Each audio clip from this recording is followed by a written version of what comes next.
morning and welcome to BP in the AM. I'm Regis Mothman. And I'm Kelly Bunyippa. We hope your morning is nice and mysterious already. I gotta tell you, Kelly, I had a cup of the unknown already this morning, and I have to say, I feel great. Oh, Reg, you're too much.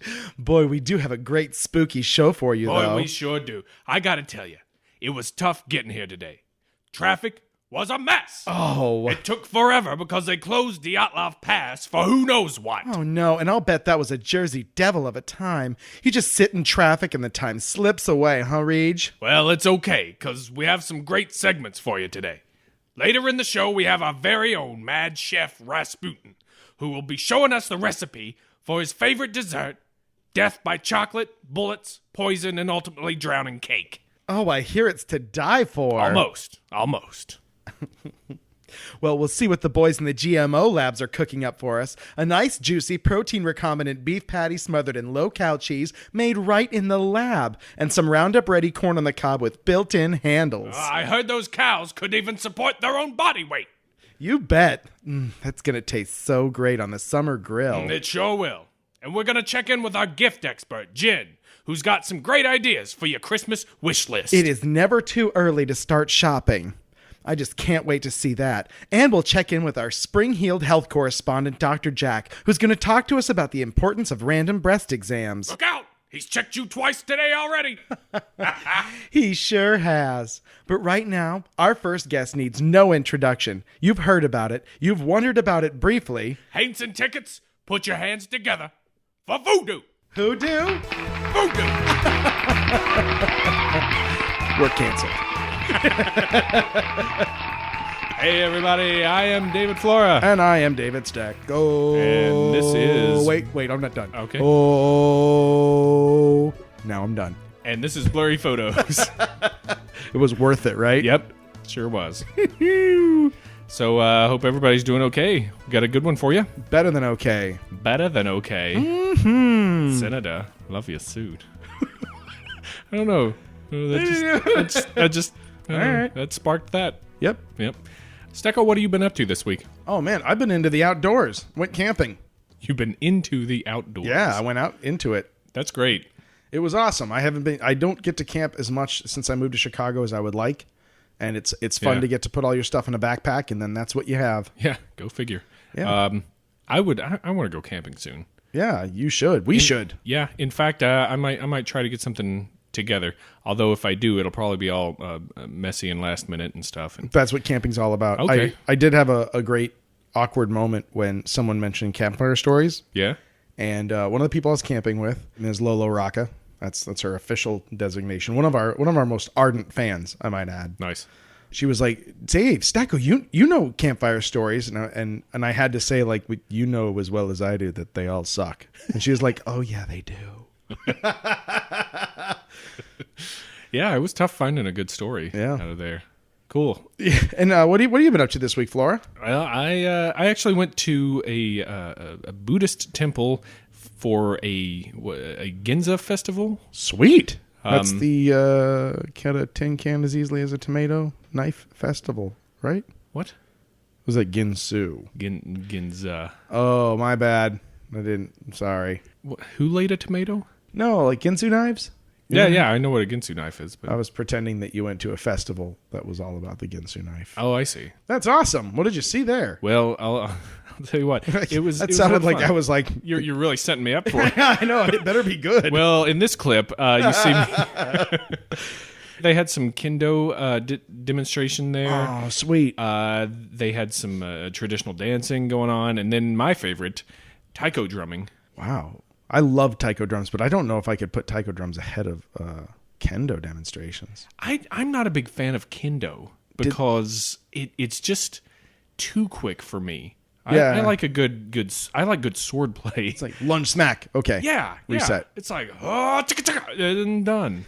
Did they ask if anyone from the audience wanted to come up and give it a shot? No. You know what they did? They plugged a class that they have or something, but no, they didn't.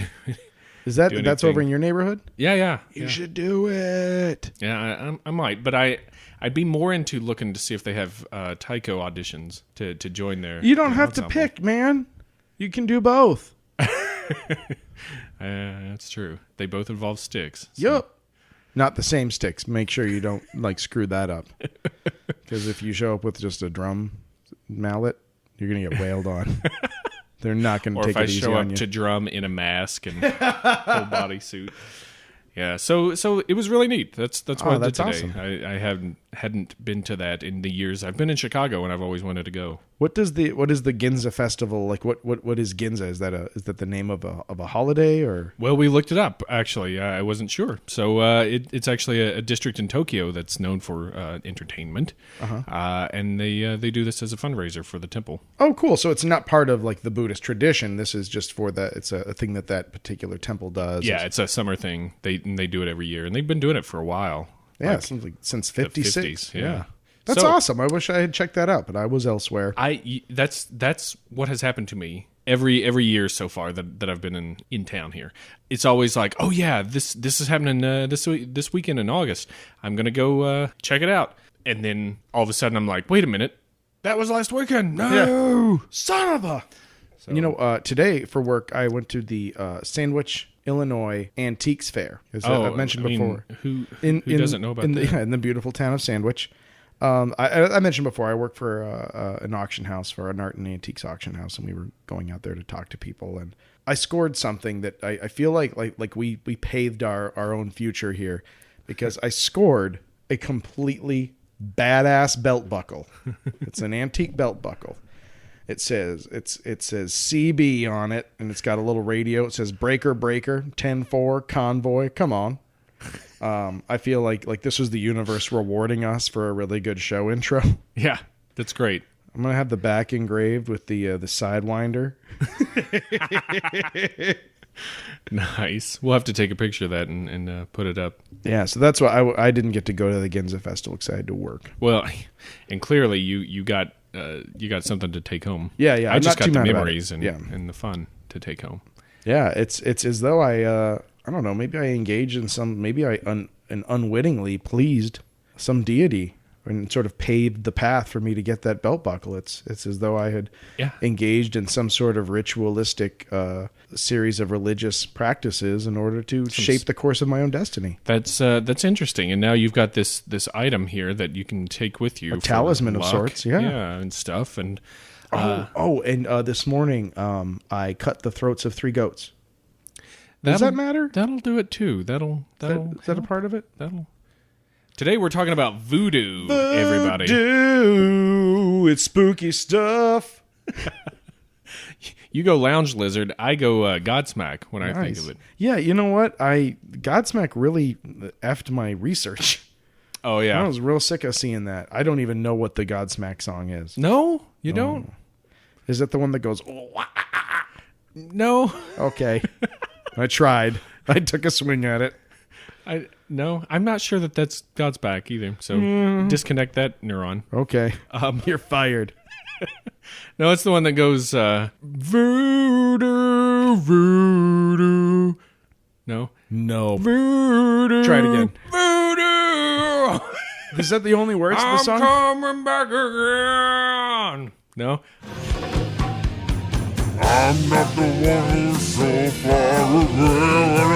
Okay, I'm not gonna go through it if it hasn't rung a bell yet. It's not gonna. That bell is the belfry's empty. Quiet. So, today we're going to talk about what voodoo is, what its history is, and some of the myths and stereotypes that go along with it. Yeah, because there are a bunch. Man, there are, and voodoo is a very complex religion with a lot of very specific. It's as old, potentially far older than Christianity, and much like modern Christianity, there are a lot of subdivisions that are very important. Yeah, and throughout the history, because of its age, it has evolved quite a bit, and we'll get into some of those evolutions, and we'll talk about how that happened, and all kinds of fun stuff with this one. That's right. And one thing we'll kick this off with is if you say voodoo, you're doing it wrong. Yeah. It's pronounced, more accurately, voodoo. Voodoo. Although the term voodoo generally refers to a type of religion practiced by millions of people all over the world. More specifically, though, as as Dave just mentioned, it's incorrectly used for the religions of Louisiana Voodoo, Haitian Voodoo, and Hoodoo. And yeah, that's who would have thought that Creedence Clearwater Revival was actually trying to teach us something. It's been in a lot of People were chasing songs. down the hoodoo there. Yeah, they really were.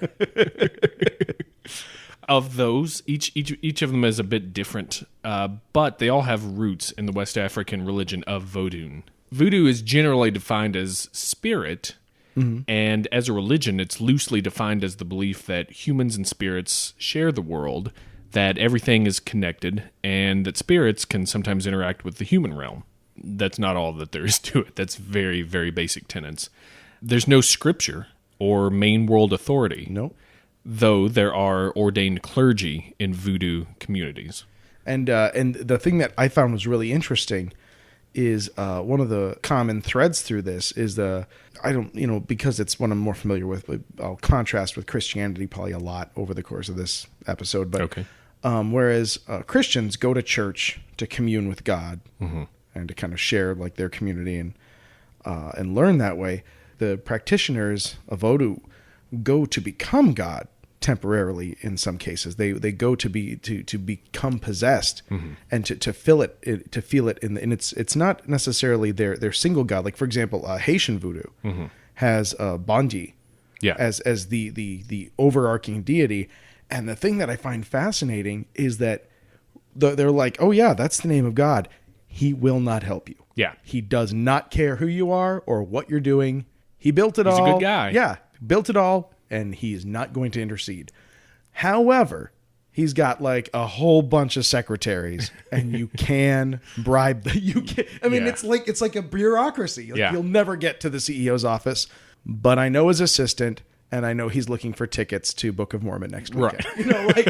It's kind of interesting transactional idea. I know his assistant, and he likes fried chicken and rum. Right. Yeah, and so you can barter with his lesser deities and entreat them, and they will intercede for your benefit or for the punishment of others, however you like it. And they want sacrifice, or they're things that they're each individually interested in getting, and you can bring that to them in order to earn their favor. And I think that's such an interesting concept. Yeah, and different from lots of other stuff that we have talked about before in other religions.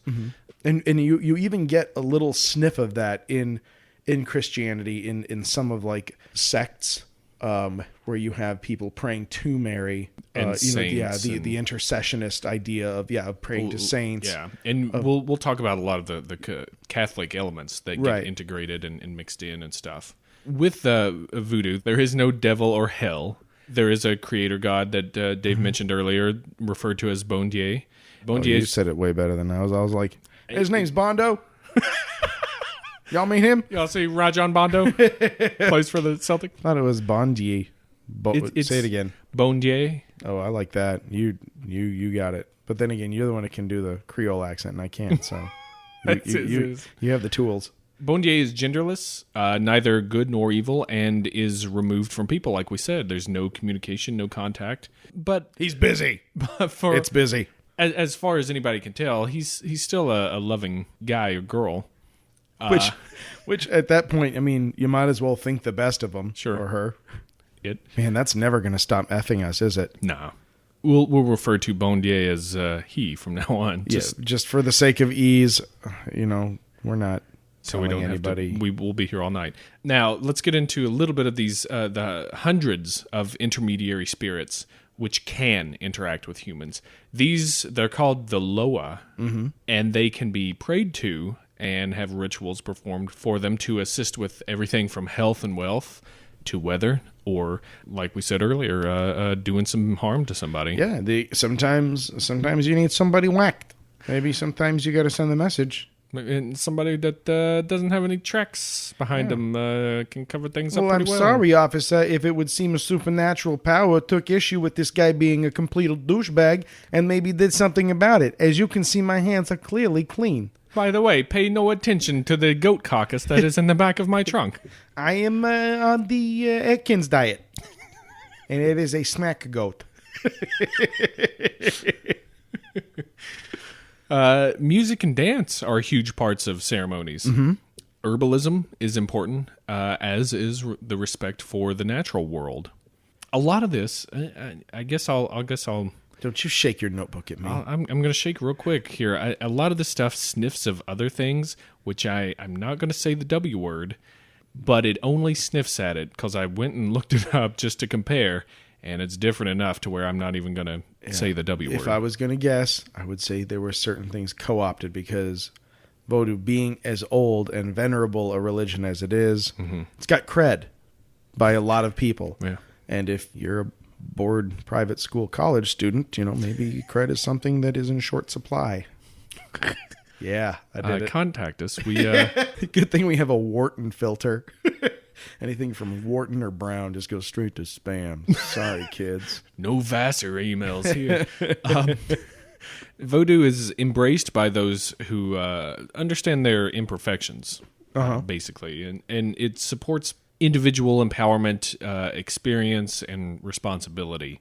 Those are some major tenets that run throughout all these different shoots of the tree here. Yeah, I think sect is the right word though, wasn't it? It seems negative, but denominations. Yeah, because this is how fuzzy it is, because there's no real hierarchy. I think it is sect. Okay, well, because if the Haitian voodoo practitioners decided to go to war with Louisiana voodoo, it would be described as sectarian violence. Okay. Well, we'll go with sect when we need to. Right. It will probably not come back up again. I will steer this boat away from those rocks. There are, going back to the ordained clergy that we talked about, there are what's called Hungan, who are male priests, and Mambo, who are female priests. Yeah. I didn't think we could get away with that. That's Mambo number 5. I know. I got it from your the trumpets. They, the Hungan and the Mambo, lead the services. They also serve as mentors and advisors to the followers in their community. There are also what are called Bokor, which are sorcerers who sometimes are also the priests. A Bokor could be a Hungan or a Mambo. They serve the Loa with both hands. That's the term for it, which means they practice light and dark magic. Oh, okay. So they're the ones, if you want to put a curse on someone, you go find a Bokor. Also, if you want to bless somebody, give somebody some good luck, you could find a Bokor. Yeah. They practice with both hands. And you know what? It really helps the relationship with the Bokor if you're not just don't always bring the negative stuff to them. They'll know that you value them a lot more if you bring the positive stuff and the negative stuff in equal, and try to give them like 2 weeks warning if you really need to bring up something bad. It's important to foster a good relationship with your Bokor. They're not just curse machines. They hate that. They hate that. I've got this sound effect from a prior episode, and I'm going to pull it out now. Okay.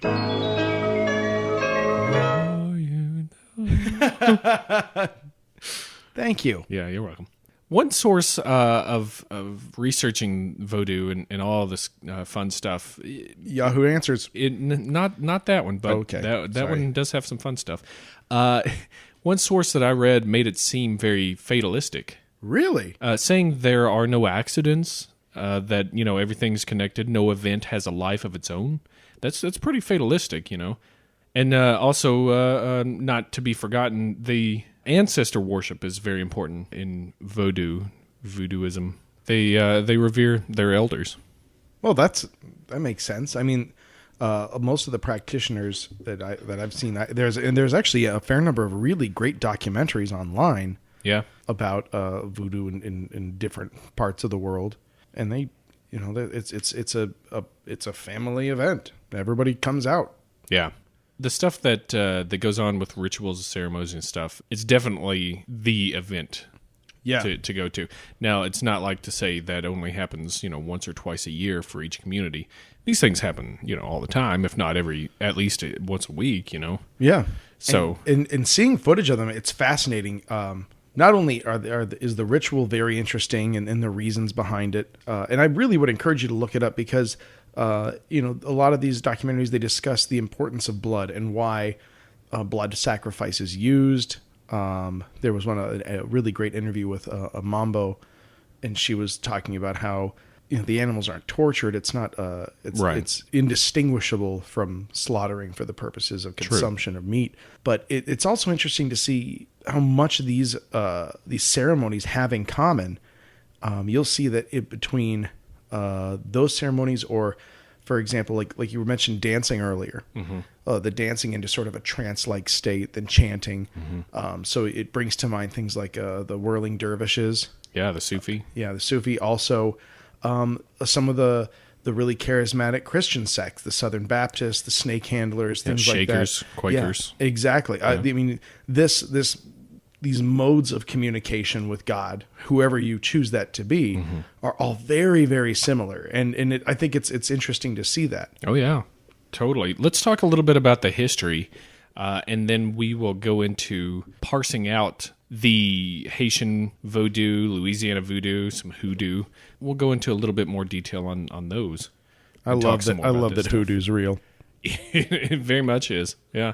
So anyway, it's been said, and we have mentioned it, that Voodoo has roots in some of the world's oldest religions, and some estimate that it has continually evolved for almost 10,000 years. We mentioned it earlier, but 10,000 years. Yeah. It may have had some roots that long ago and been growing and changing ever since. Its origins have been traced, like we said, to West Africa, around the present-day Benin, Togo, and Nigeria. During the 17th, 18th, and 19th centuries, when many Africans were forcibly shipped to the West Indies in the horrible slave trade. Right. They brought their religion with them to places like Haiti and the Caribbean. Voodoo was suppressed by the colonials, mostly French colonials at the time. Oh man, you think about that in a historical context. I mean, these are the people from darkest Africa worshiping their dark demon lords, right? Using blood, and this is like their nightmare. Yeah, and it's because they didn't understand it; they feared it. It didn't fit with their Christian beliefs. Ignoring the fact that every Sunday they drink the blood of Christ. We'll just gloss over that. And because of this, practice of voodoo was done secretly, even while the slaves there were forced to go to Mass every Sunday. They would still go to Mass, but it's like they did it with their fingers crossed. Right. And then they came back and were like, now it's time to go to tough guy church. Bring the goat. Did you hear about the Code Noir from Louis XIV? No. Louis XIV issued this decree called the Code Noir, or the Black Code, to the colonies there, which said that the colonials had to force the Africans to adopt Christianity. They had to baptize them. They had to make sure that they erased, their past. Because up till then they'd had it so easy. Yeah, we bet it might as well. God damn, that's just terrible. Yeah, that's Code Noir. With doing the ceremonies in secret and practicing their own religion, many of the practices were blended with the Christian ones to disguise them. Right. They didn't want to get in trouble, but they still wanted to worship the way they wanted to. And if someone is playing along at home, I hope that they finally get to shout bingo for the 7th or 8th or 12th episode where we talk about the Christian practice of co-opting regional religions in order to slowly subvert them. 72. Bingo! The lower spirits that we talked about, they were replaced with the Catholic saints. So you get whatever Loa had the... So that's when the saints came marching in? Yeah. Yeah. And you burned it. It was fine. I was okay with it. I knew what I was doing. All right. You like to play with fire. The individual Loa will correspond to something different. One of them may be for weather. One of them may be for wealth. One of them may be for love or something. In a sense, the Catholic saints do this as well. And so they kind of took whatever saint represented those qualities and put that name on the Loa that they wanted. Right. So, and we'll have... I think I've got a couple of examples of this a little later for a little bit more detail than me just saying, oh, they did this with somebody else. In 1751, There was a one-armed slave named McCandle that escaped his captors and fled to the mountains in Haiti. It wasn't me. It was the one-armed man. A Voodoo Hungan, he united other escaped slaves, and they raided plantations for 6 years before he was caught. And then he was burned at the stake in 1758. But some people say, and by people I mean some witnesses, maybe, say that he transformed into a bird as he was burning and flew away, which proved to them that he was a devout Voodoo priest. Wow. Pretty weird, huh? I mean, what do you happens when you're like, we caught him, we're burning him, problem solved, no, now he's a bird. Yeah, you'd think that would shake some of your beliefs. Right, that and then, does the guy who said burn him, did he sleep well that night? Yeah. I don't know. If you're a surviving member of the If you're a Highlander who happened to be in the Caribbean around this time, please send us an email. we know there can be only one. Mm-hmm. Anyway, Haitian refugees fled to Southern America, mostly to New Orleans, around that part, and Louisiana, down around there. And Voodoo practices continued to evolve to survive. Yep. They had to, kind of adapt wherever they went. And they melded beliefs of African Voodoo, the Haitian Voodoo, Catholicism, and some Native American spiritualism in what is now known as Louisiana Voodoo. Mm-hmm. Then more evolution, coupled with late 19th and early 20th century migrations out of the Mississippi Delta region, produced the folk spirituality known as Hoodoo. Today, it's hard to know just how many practice voodoo, hoodoo, all that stuff. It's really hard to estimate because there's no real world authority. Yeah, and the nature of it is that it does sort of exist very quietly. Yeah. That it not as a personally. So exactly, it has been a religious belief that has been extremely persecuted in the New World, anywhere outside of West Africa. It's always been the kept on the down low. It's always performed almost in secret, like you said. People going to Christian mass and then being like, okay, it's time to really go do something. Yeah. And so that there's a tradition of secrecy that comes with that. Yeah. And you see that difference very, very quickly when you see the way that ceremonies are performed in the New World as opposed to the way ceremonies are performed in West Africa to this day. I mean, in West Africa, it's, middle of the street, everyone comes in, it's a big deal.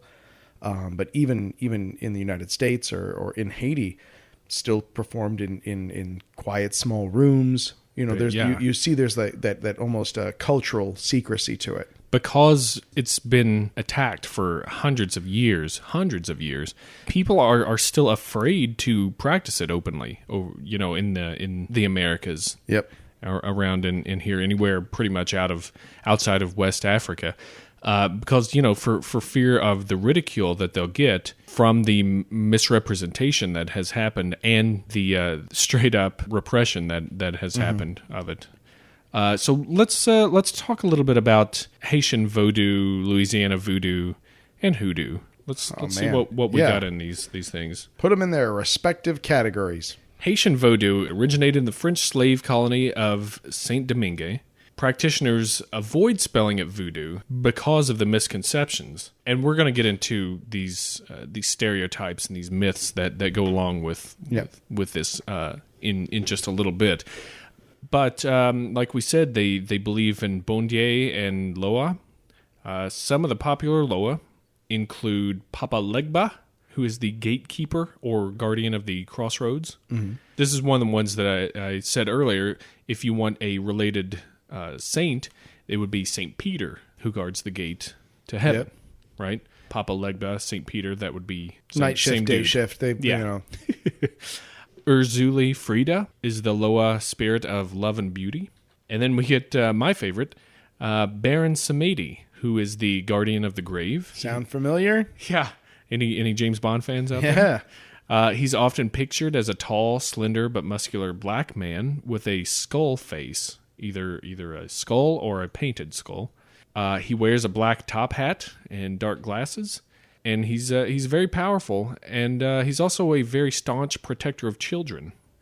He's a popular image Very in terms much so, of voodoo and voodoo and all that good stuff. And not even, I mean, obviously there's the James Bond reference. That's a very big deal. But also, this is the kind of stuff that goths just inhale.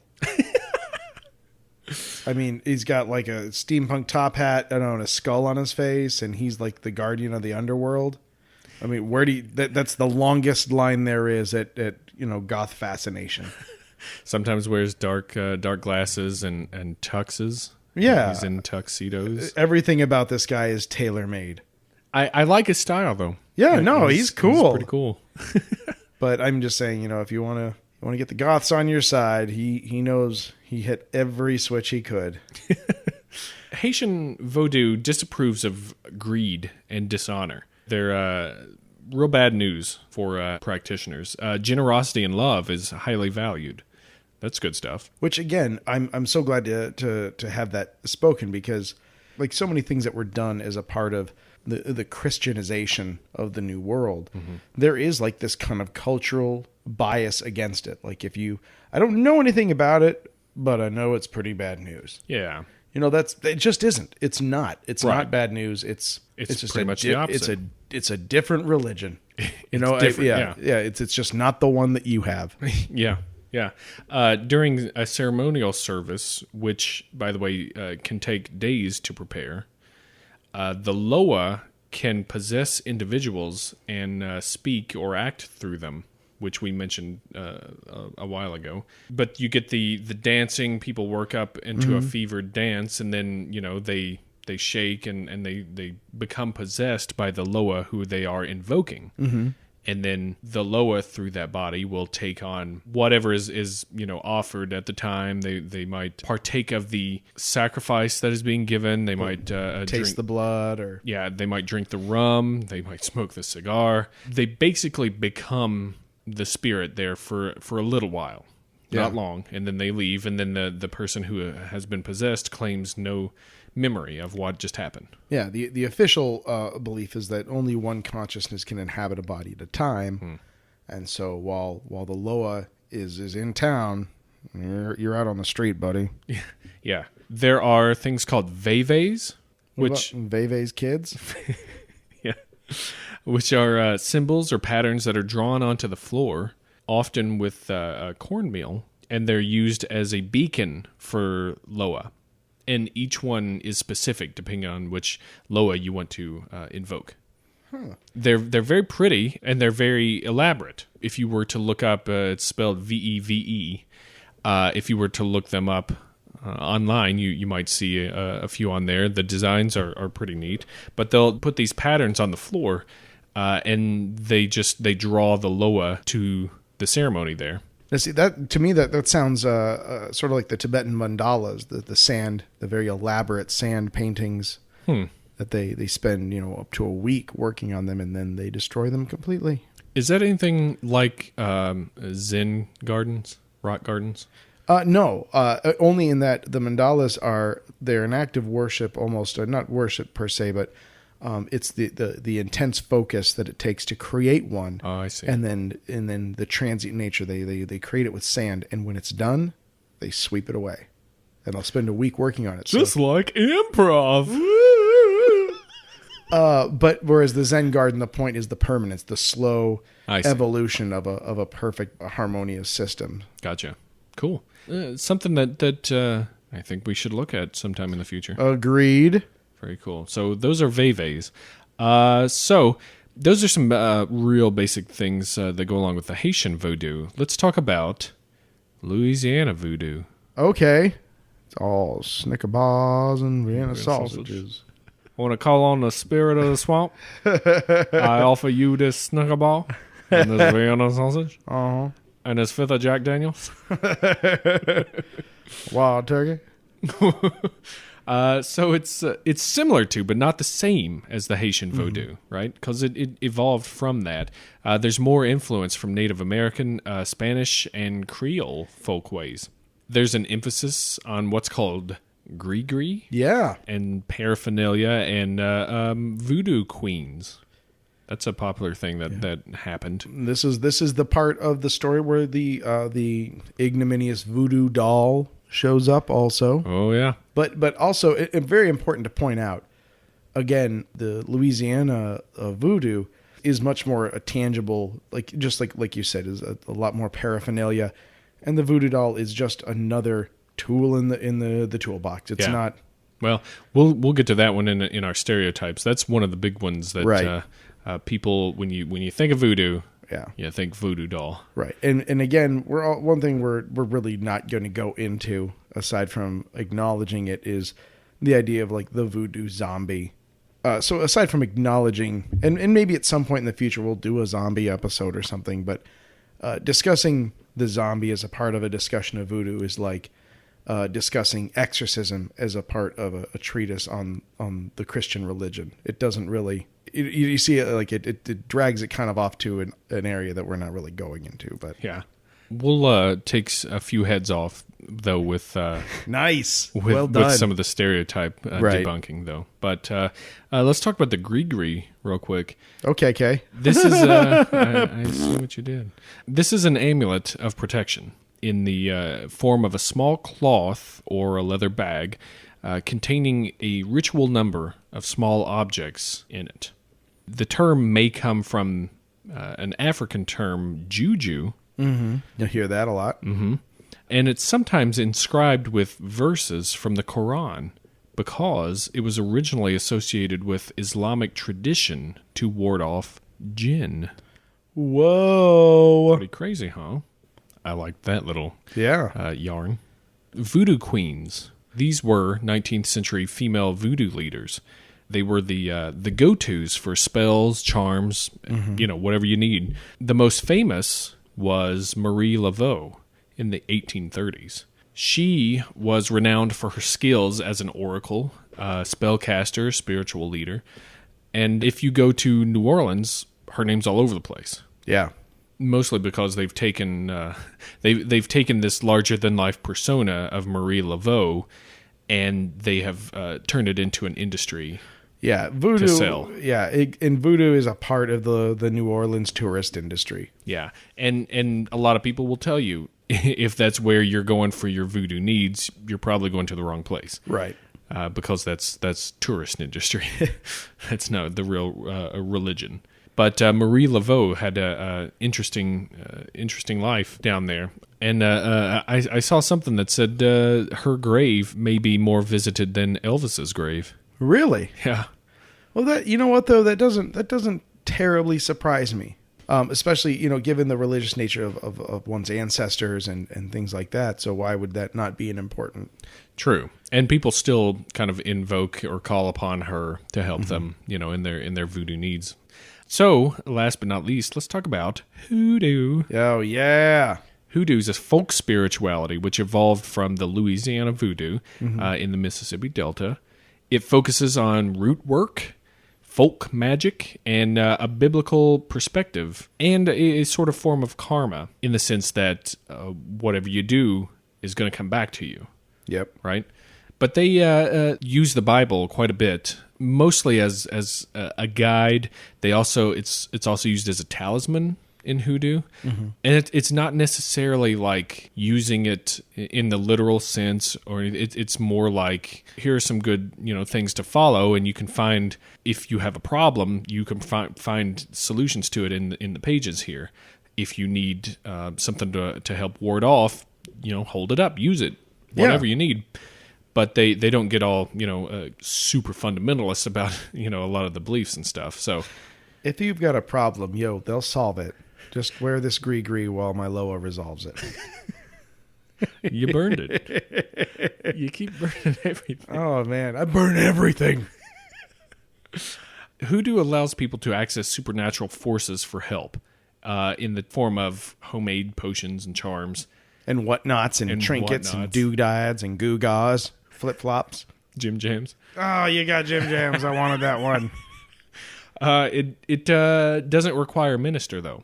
Nope. This is kind of the ultimate form of a personal religion. You know, you get the stuff that you need from whoever knows, and distributes the stuff, and then you go home and ritualistically you utilize it. And I think that the basis for this is geographic isolationism. I think that as these beliefs, these people, like you said, the diaspora out of the Deep South in the early 19th century, and people moving into the Appalachian Mountains, people getting into more remote areas and the swamps, and not the to swamps, mention, yeah. Even within the swamps, and they're less inclined to run into other people. There's not a regular community of practitioners, and so everyone it is a very self-driven thing, and I think that leads to that. Just think about how quickly these different sects have broken off.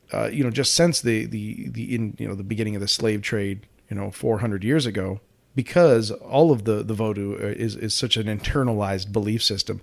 People carry it with them wherever they go, and then it does change. It incorporates other things, and finally, where it's at now with the folk Hoodoo. That it makes sense. These people they're more isolated. They don't see each other as much, and so they just kind of wing it. They give to it what they need, and then that helps that interesting evolution of this religious system. Yeah. So those are real quick breakdowns of three big Voodoo sects, I guess. Yeah. If we're going with that. So let's close out by talking about the stereotypes. Yeah. And by stereotypes, I mean what has happened to this religion is Hollywood. Right. And like we said, the early Christian colonists. Right. Hollywood, which was informed by the Christian, viewpoint. Christian agenda. Really, I mean, in a pretty oblique agenda at that. I mean, they poisoned the name of voodoo because of, a couple of films, talking about Hollywood, because of a couple of films, some books that were written about it really made it seem like it was just Satan worship. It was nothing but sacrifice, evil, cannibalism. Right. You name it, if it's bad, and voodoo does it. And one of the ones that we mentioned, zombies, Bokors, the sorcerers, it was said, can revive the dead and control them. Mm-hmm. And that's completely false. Yeah, serpent in the rainbow. Yeah, did you ever see that? Yeah. Don't let them bury me. I'm not dead. It was about the Clairvius Narcisse, is that right? I mean, I saw it when it came out, so that was like the 80s. Okay. Well, that was a book that was written, and this film, I guess, was based on it. But like, there is a story of this Haitian named Clairvius Narcisse that was apparently he went to the doctor one day and said he was having stomach pains and I ain't feeling good. Yeah, Doc. he's not feeling good, and then a couple days later he dies. They hold a service, they bury him, and then 18 years later he grabs his sister on the street and says, I'm your brother. Let me tell you my story. I have been a zombie for the past 18 years. Oh. And according to him, a Bokor had sprinkled him with some powder and dug him up 3 days later and then forced him to work on his sugar plantation until somehow one of the other workers killed the Bokor or whoever was overseeing them with a hoe, and then that allowed them to escape. Now, wow. That story, they have done research on it, and tried to see what's going on, if it was just a real tall tale that he's spinning, or if there's something to it. And what they found is that some people can be under the influence of powerful drugs, namely tetrodotoxin, which comes from the pufferfish. And it's been said that some Bokors, or general jackasses, can mix together some powder, which includes maybe like ground up human bone, some of this toxic stuff from pufferfish, some plants, some showmanship junk, some showmanship, maybe painted a skull on the face, and they sprinkle it on people.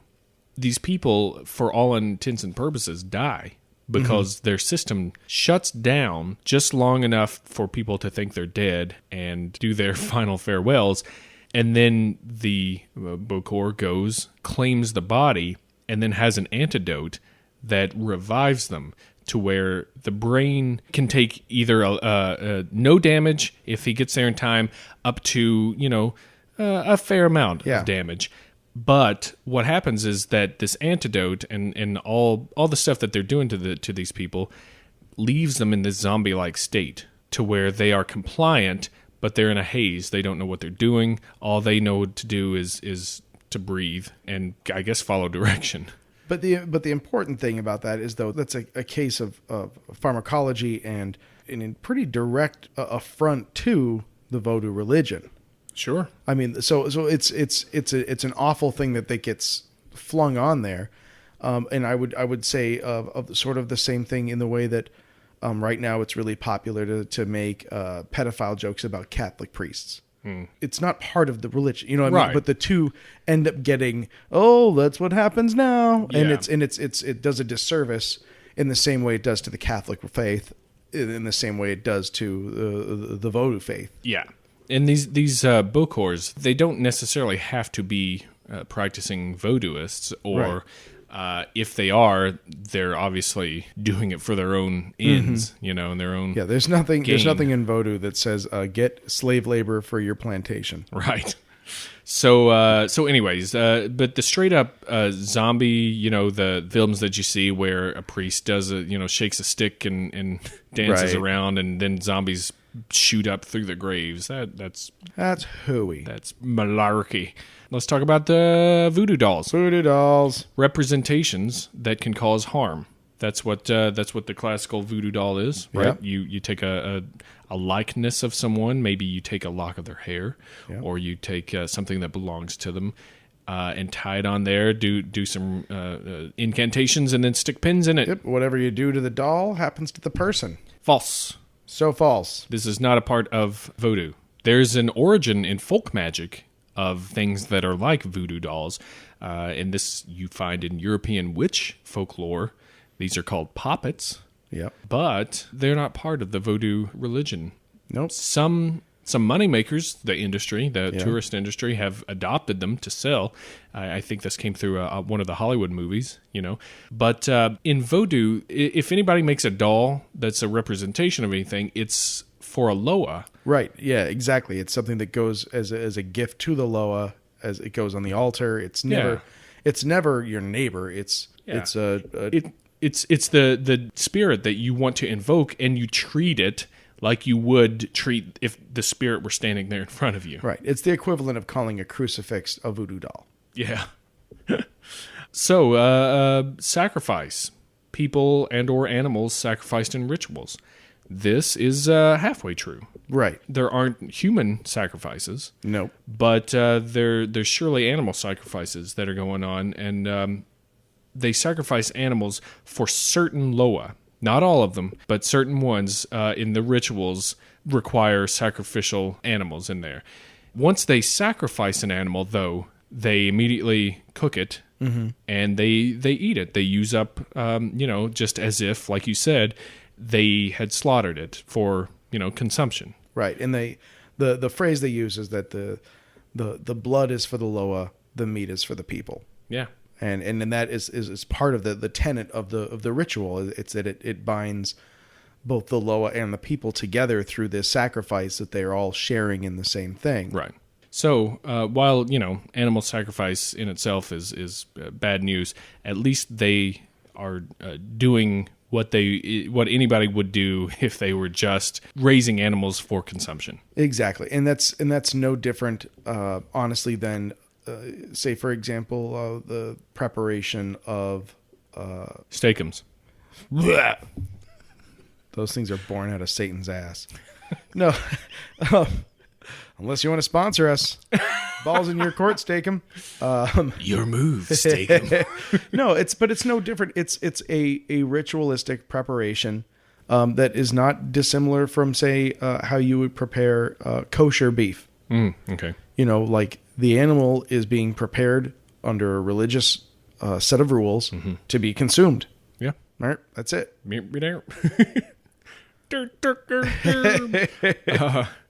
How about devil worship? Buh. Voodoo. The thought that voodoo equals Satanism. This is so false it's dumb. Right. It's doubly laughable in that the practitioners of voodoo do not believe in a devil. There's no devil or hell. Yeah. Yeah. But I will say this, and this is not a pun, but in the devil's advocate category, Oh. that under the teachings of the Bible, being that there's only one true God, and if these people are not worshiping that one true God, then they have been deceived and are unknowingly worshiping a demon or the demon. Yeah. Well. Hey, did you ever see... At which point you say, why don't you get back in your own backyard there, Churchy? What were you asking? Did you ever see The Devil's Advocate? The Keanu Reeves? Oh, yeah, I did. Al Pacino? Dude, that movie was awesome, and I will tell you why. One, it actually is a really cool characterization of sin and temptation and how that would work in a Christian's life. Full frontal hot chicks. Yeah, I really like that movie too. Also, though, very bad voodoo stereotype. Right, in there. yeah. So check that out. But seriously, full frontal hot chicks. One final stereotype for you. The use of snakes in voodoo. Snakes being a big part. Right. This is true to a degree. Snakes are used, again, in rituals. Yep, as they are in some Christian sects. Right. The snake is tied to Loa in some cases as well, either in form or in thought.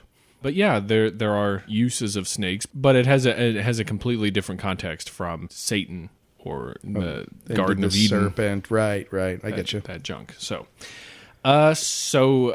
Dave. Yeah, Dave. That's voodoo for you. Man. In a very small, In an intercontinental, ritualistic, evolving nutshell. That's awesome. Yeah, voodoo, very cool. Very cool. Man. Very misrepresented. Yeah, a really rich, interesting religious system that it got a really bad shake. Yeah. And when you I think of the religions of the world, I bet you don't think voodoo.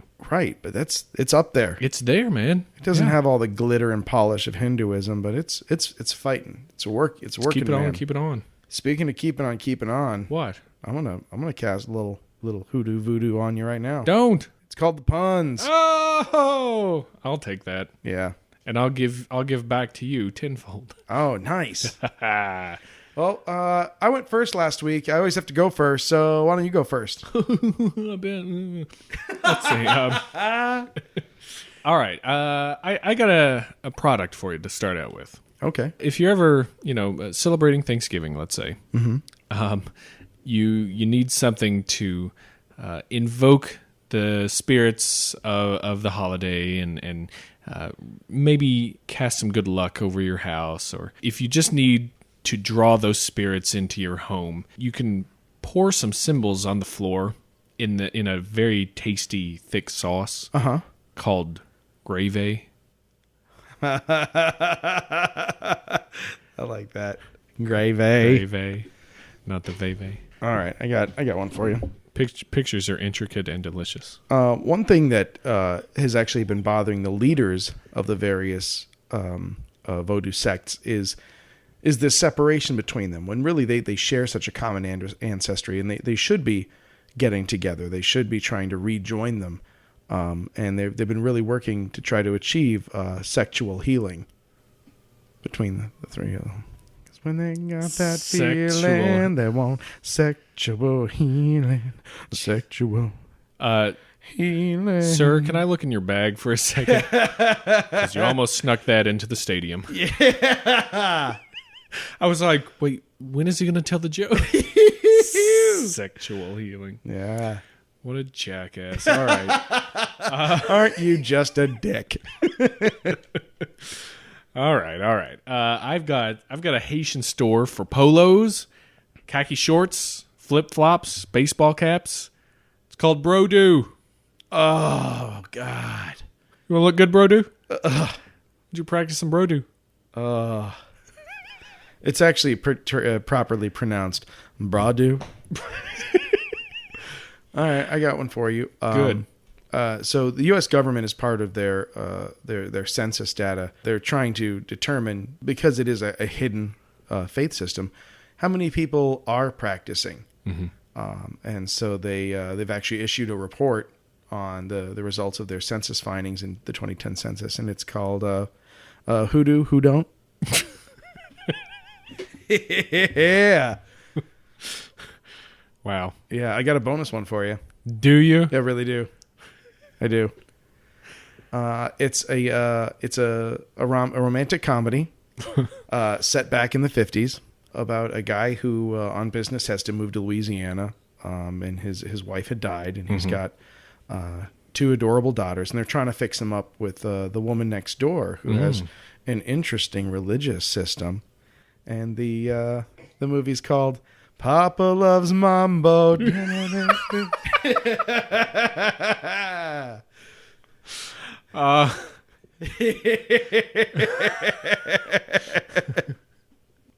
Why is everything I do musical all of a sudden? I don't know, but I keep got it up. in me, yeah. Although it's not Godsmack apparently. 'Cause Yeah, I don't. I'm on the island alone on that one. Well, I would argue that Godsmack maybe doesn't qualify as music. I got a bonus one for you too. Oh, looky here, looky here. I've got the hottest new DJ straight out of New Orleans. Oh, really? Yeah, she spins records that'll cast a spell on you. Okay. Yeah, she is DJ Marie LaFleur. Oh, I like that. All right, I think that's think we that's did it, enough. yeah. I think the quota has been filled, and we even got a head start on tomorrow. Yeah. What's under your desk there? That's some fancy drawing. Oh, what is that? It's Wait just, a minute. It's just my shapely legs. No, on the floor. Looks like there's cornmeal scattered everywhere. Oh, I don't draw cornmeal wait. pictures to keep No. myself. That's a veve.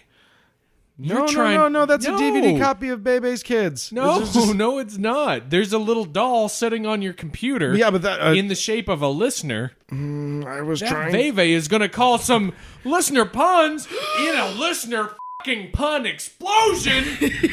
In your damn faces.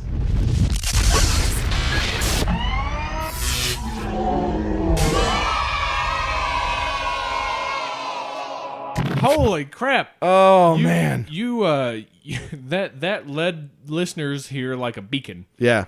and we got a ton of feedback this Oh week. really? You know how I know, you know how I really know? How? Electro metal listener pun sound.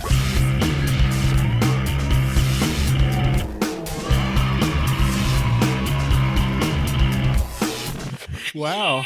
Yes. Feed the souls of the innocent unto us. That is how much the email we got, and that's how hard it rocks. You get a pun explosion, and you get an electro pun sound. God, It's a good thing we just had that on deck, and you don't have to do any work. that's true. Wait, no, it's not. Oh man, well let's dig in. Let's. You know what? Do you mind if I just lead into this You want to lead in? very badly? Okay. Because our good friend Bob Yeah. has hit us with a novella of a pun. Oh, nice. Yeah. I Are you love ready for these. this? I love backstories. Yeah. This is from our Gobekli Tepe episode. Nice. He supposes that the large multitude of people building Gobekli Tepe needed a staple food supply and unwittingly invented farming. Their main crop was the world-famous sugar beet. These same sugar beets were refined down to pure sugar, which was used to make the Gobe tea's favorite food, Gobekli tapioca pudding. Yeah. Unfortunately, things didn't go so good after the pun dropped. Their poor farming techniques used up all the nutrients in the soil, forcing the Gobekli teas to pack up their rock tools and head on over to Stonehenge region of England. Boosh! Nice. And thus a legend was born. Wow. Thank you, Bob. Awesome. I love it when a pun can take us on a journey. You know what? Also, special award to Bob. First pun with an epilogue. Because how many times have we wondered, but what happens after the pun? Yeah, what happened when that guy didn't go knocking on that van that was rocking? Yeah. Finally answered it. Thank you, Bob. That was nice. Nicely done. Good to hear from you again, Bob. Very good. We got another pun here for you. From who? From Gray Cat. Fancy cat is a very special feline. GRAE_cat. That's who we got. That's our fancy feast. Yeah. So Gray Cat hits us with a brand of sweet potatoes called Spring Hill Jack's Sweet Taters. That's awesome. I am actually going to, I officially hereby rename, not that in my life I've ever made like a sweet potato casserole for Thanksgiving, but this time I'm going to, and it will be called Sweet Sweet Taters.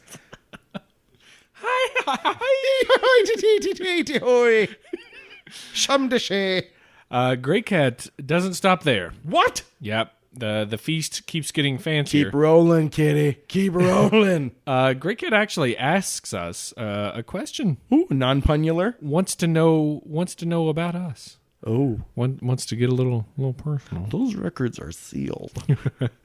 Great Cat asks, how did you guys meet, and why did you decide to do a podcast together? Well, that's an excellent question. Yeah, 2 of them. Yeah. Well, I'll cover field the it? first part. Okay. There's a 2-parter. Yeah. We met. We are both Chicago improvisers. We both worked through Second City, and there's a lot of improvisers in Chicago. It might be the number one industry, but it's not so big that you don't know other people. Right. And I was actually in an improv group with Mr. Flora's girlfriend, and then sometime later, and I'd seen you perform. I was aware of you existing. Yeah. And then a few years later, we were both on the same team, Damascus Steel. And that's Performed together quite a few times. Yeah, for some time. And then Mr. Flora made the exalted switch up to director. Yeah. And directed me in a really great musical written by another friend of ours, Jay Gish, called Yojo, a real American hip-hop musical. Fun stuff. Was awesome.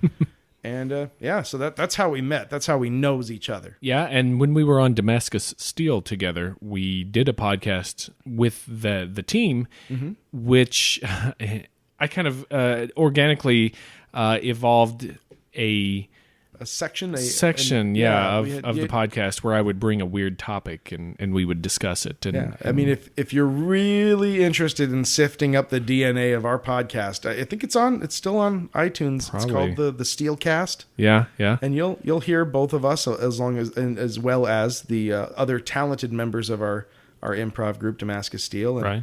And yeah, you'll see Flora bringing the weird. Yeah, bringing that, and that sort of planted the seeds, and then we kind of all got busy with that podcast and stopped doing it. So we got so busy we stopped it.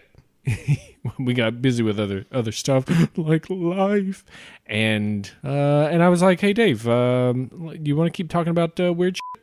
And I was like, "Do I?" So 6 months later, we finally got stuff rolling. So that's what brings us here. That's right. And now you're the reason we do it. Yeah, that's right. We've transferred all of our love for each other onto you. We hate each other. That's not true. So that hopefully that answers your questions. There's a little history thanks for you. Thanks for asking about us. I'd like to know a little more about you, Grey Cat. How'd you get so fancy? What else we got? Oh, Stecco. man. The explosion keeps building. It does. I just keep digging through this awesome box. Awesome box. I've got another pun. Oh, what? Yeah. We got a pun and a really great letter from a listener, JW, who I'm gonna put it out there. This guy went above and beyond the call of duty. Sure did. Oh man! Now I say let guy, JW serve as a model. Yeah, exactly. JW, be it man or woman, is a model citizen of our community because JW lives off the grid. No Facebook, none of those things. No Amazon, none of that craziness. Good on you. Created an avatar on iTunes just to leave a review. Call blimey. What? That's a ton of work, and they did it just for us. That's Thank awesome. you, JW. Thank you very much. Really appreciate it. And I actually had to stop reading this because I started laughing so hard. JW and I are going to be great friends because I love just what starts as just a normal pun and then just the non-specific rage and then right back to the pun again. It was great, and we're besties from here on out. Here we go. This is from our podcast where we're talking about the Book of Enoch. Yep. Fallen angels. It's a niche clothing and footwear outfit for those furry fucks in Return of the Jedi, for when their shooting hoops are just getting dolled up. Enoch's Foxy knee socks and Reeboks for Ewoks. May the farce be with you. And he finished it with a shout out to Dig It Tubes. Oh, wow. Well played. Weeble, my neighbor. That is one of the greatest things on earth. Because anyone who hates an Ewok is a friend of mine. That's awesome. He was also a fan of our dramatic reading of Jimmy Tupper versus the Goatman of Bowie. Oh, yeah. And he suggests we do some reviews of other low-budget films. That's a brilliant idea. Which, and I love. I think we're absolutely going to do that. We'll have to really we'll have to find them, yeah. I'm sure they're out there. We just talked to, we've seen Sharknado. Right. Course, they're out there. Yeah. So thank you, JW, for writing in. Thank you, JW. We get a returner. Yay! Gerald writes us back. It's like a nice volley. It's like in volleyball. When the ball keeps going back and forth, that's the fun. Yeah. Gerald actually tells us a little bit about our supposed Greek friend who we know and love so much. Yeah, I did. You know what? You know what Gerald taught me? I thought his name was Greeky. It's not It's actually. not. It's. He says, that Georgios Tsoukalos is ethnically Greek. Sounds like sucralose. Look out. He's bad for you. But he says, were you aware that he was born in, depending on the source, either Switzerland or Belgium? Interesting. Yeah. How cool. Thanks for passing that little nugget on. Yeah, and thank you for listening. Thank you very, very much for that. And also, listen, I get in some trouble with the cops, all right? That's just me doing my business. And I appreciate your concern, but I've got some cash stacked away for bail money. Stecco, does that change your stance on Mr. Aliens at all? No. So you're just in it for the ethnicity. Man, you know what? It doesn't matter where he comes from. Crazy's crazy, and bad decisions are bad decisions. You know, it's just easiest to blame the Greeks. That's what I like about it, is that it's easy. Yeah. Fun fact about me: one of my favorite writers of all time is Jack Handy, former SNL writer, who everyone would recognize from Deep Thoughts. Sure.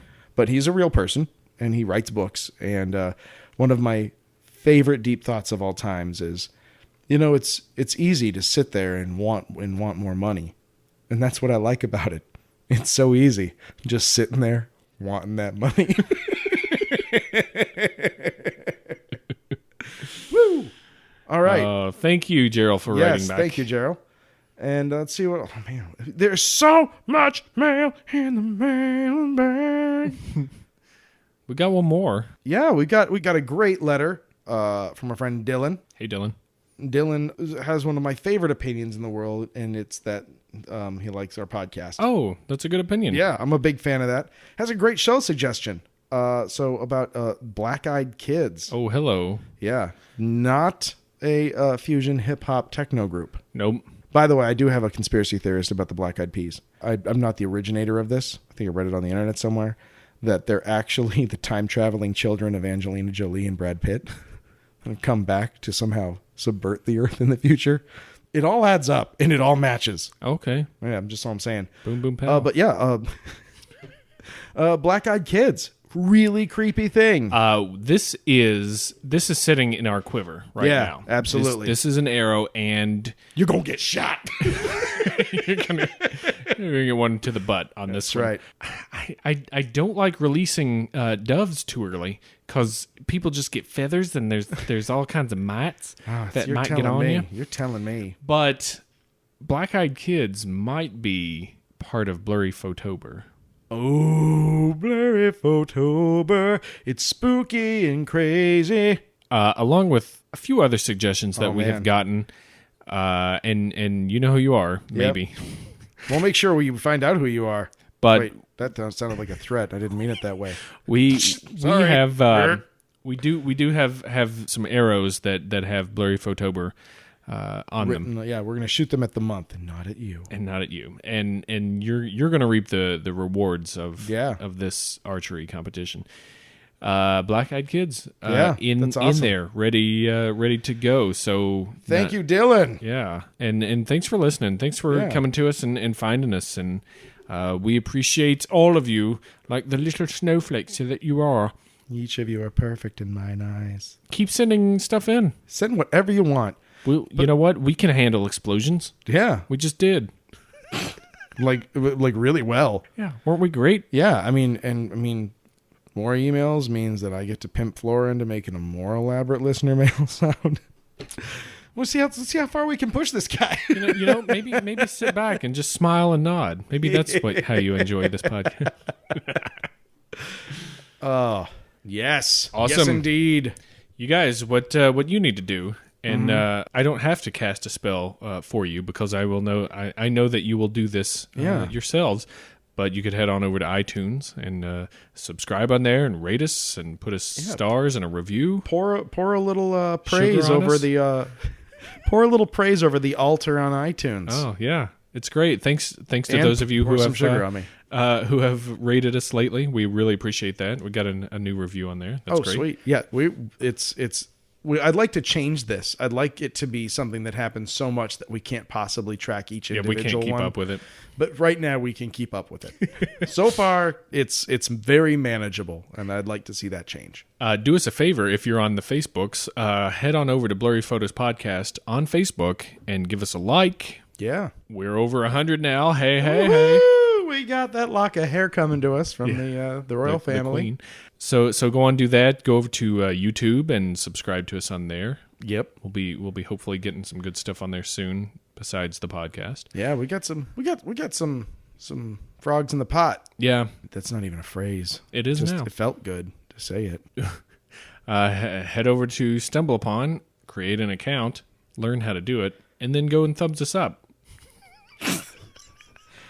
All of those things. Go follow us on the Twitters, blurry_photos. That's fun stuff. Yeah. Let me ask you this, Flora. Was it worth it for the sake of delicious sarcasm to create a MySpace for us? Probably not. No. Okay. I was just wondering.